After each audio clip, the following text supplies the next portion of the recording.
I'll hold you by the arm and take your arm and put it under him. I'm going to swing and walk. Follow you until I reach your hip. Now I'm going to step both of my feet inside your feet. 1, 2. My hips have to go under your hips, not above. See, there's no throw, right? But here you're already starting to feel a little precarious. You can feel yourself coming off the ground. I'm just going to push my hips back and then look away. There you go. Okay. Go ahead. Hold the collar and then grab the arm like this, just because it's a nice habit to get into. Put it underneath you.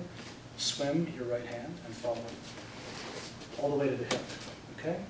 Now right at this point, better for you to cup the hip than grab the cloth, because that's going to take the tension out of your hand. That's it. You don't need to be strong, you just need to be connected. Yes. Okay?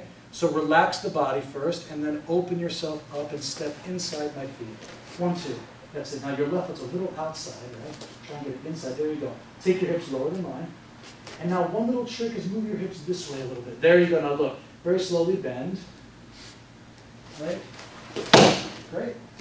Perfect hip throw. Perfect hip throw. In Japanese, it's called ogoshi. O means great or big. Goshi is hip. Hip throw. So ogoshi, major hip throw. There's other hip throws that are smaller hip throws. What is this, like, what is he doing when I'm doing? So, like, is he more like trying to punch me kind of thing? This is something that Elio, this particular motion, Elio's just teaching the hip throw in and of itself, not directly as a self-defense mechanism, because this is a motion that comes into play for a lot of scenarios that end using this motion. So I defend myself for a long time, right, against a headlock, and I'm like this, and I'm like this, and then finally the guy gets tired, and then I can step inside and I can throw. Okay? So he wants you to learn this principle of how to take the body to the front, get the hips underneath and a little bit outside, and then change the leverage. He just wants you to understand that because it's going to come up again and again. It's going to come up, and you'll see in all 40 lessons, there's always something that touches on this principle of the hip. Perfect. So that's why we're just practicing that. Okay?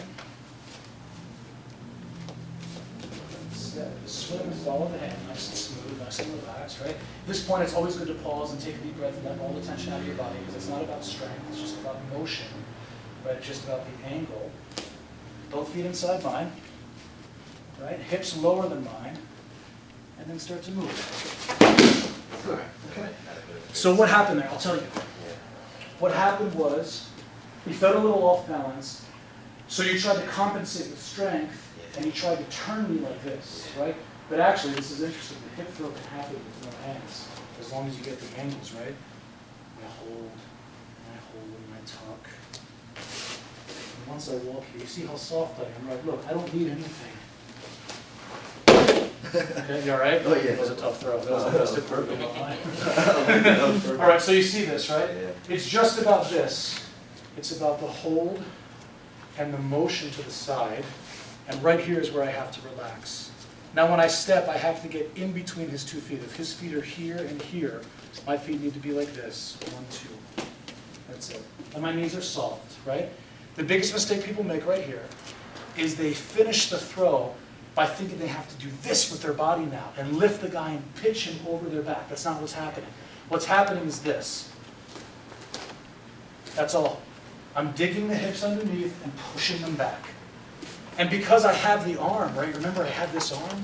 Because I have the arm, look, it's bending him this way. He's already going that way. And because I have the hip, he can't turn into me. That's all. These are just 2 points of contact to help direct the motion. But everything happens right here, look. Right? So you're already going that way, right? So what's this? Dig into me, step, dig, and lift me with your hips. That's all. That's it. That's the throw. That's the throw. Guys who are high-level judo guys, when they throw people in the ogoshi, they can really get them to go high and touch the ceiling. And it's because they almost do it with no hands. They just know how to pop their hips. Bam! Right? So for this exercise, we don't have to do that. We just have to get the motion down. But freeze at the side, take a deep breath, step in, right? Then dig the hips, and you're set. Go ahead. hold them right here, right? Exactly. Yes, yeah, just for the purpose of this exercise, it's the collar and the arm. Right, relax here, step inside the feet. Great, and just move the hips.